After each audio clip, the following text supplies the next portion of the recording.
Hey folks, Tim from timsaviationadventures.com. Got a great video for you this morning. Go around at Deer Valley Airport.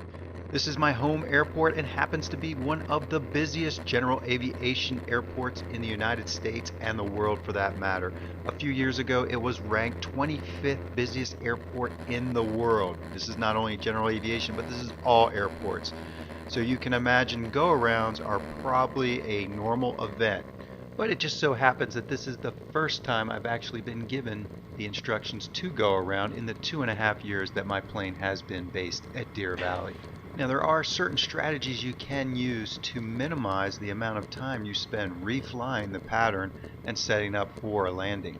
On today's video we will discuss some of the strategies that you can employ in order to minimize that time. So here I am on final approach doing my typical profile, keeping my speed up, doing about 105 to 110 miles per hour. No flaps in the descent. I do this because I don't want to hold up traffic by throwing all my flaps in on a 2-mile final at 65 knots. Just doesn't make a whole lot of sense. Cessna 31 Juliet, go around, fly straight out. Going around, straight out, 31 Juliet. Cessna 154 Mike Echo, Deer Valley Tower, left turn approved. Left turn approved for Mike Echo. Cessna 9er Mike Echo, turn right Bravo 9er, contact ground point 8.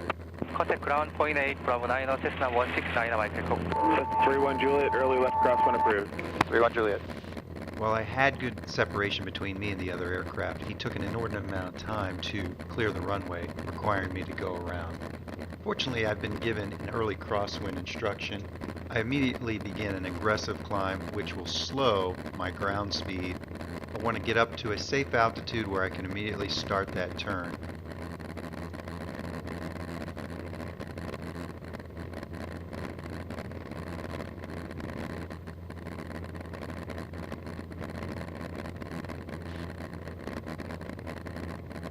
Cessna 31 Juliet, number 2, follow Cessna, half-mile final, runway 7 left, clear to land. Clear to land, 7 left, and looking for that traffic, 31 Juliet. Cessna 31 Juliet, just crossed I-17 on final.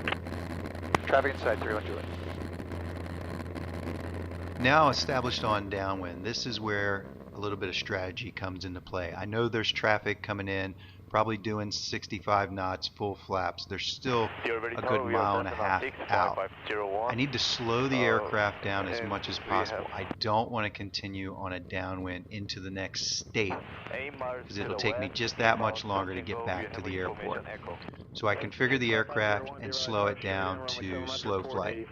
Now I'm making very benign, shallow turns to not increase my stall speed and to buy me some time and separation with the aircraft on final. You can see I'm still very close to the airport.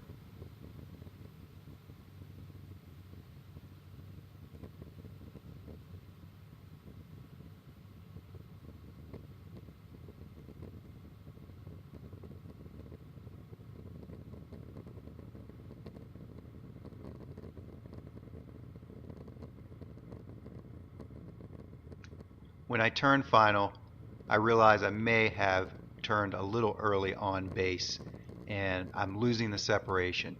So I immediately start a series of S turns to buy time to allow the other aircraft to complete its touch and go and clear. Once I see the other aircraft lifting off, I immediately cease the S turns. I allow the nose to drop, increase my speed, and head directly for the numbers. I'm going to make this as short a landing as possible so I can clear the runway for traffic behind me.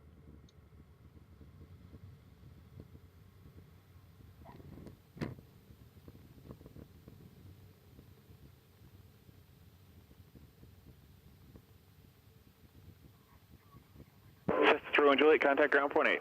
Over to ground, 31 Juliet. So in total it took about 2 minutes and 40 seconds from the point of go around until I returned to that same point on my final approach. Not too bad. So next time you get a go around, think through it. Use a little bit of strategy so you can minimize your time and save yourself a little bit of money. I hope you enjoyed this video. Check out my blog, timsaviationadventures.com there at the bottom. Subscribe to my video page. Tons of videos to check out. Over 150 aviation videos, and we'll have more coming to you soon. 0 Sierra, Deer Valley ground. Say again the direction of flight.